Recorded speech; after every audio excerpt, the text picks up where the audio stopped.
বিভিন্ন পর্যায়ে আমাদের দলের অনেক উচ্চ পর্যায়ে নেতৃবৃন্দ আছেন। আমাদের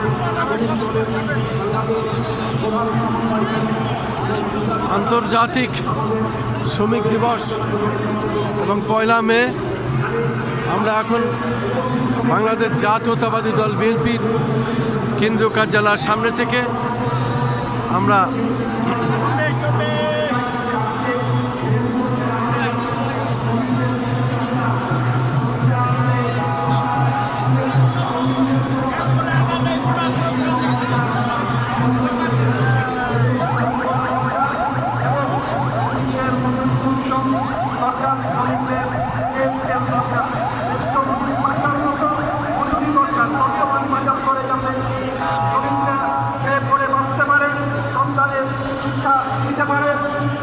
সংসারকে লালন পালন করতে পারে সেরকম মজুরি আমাদের দরকার।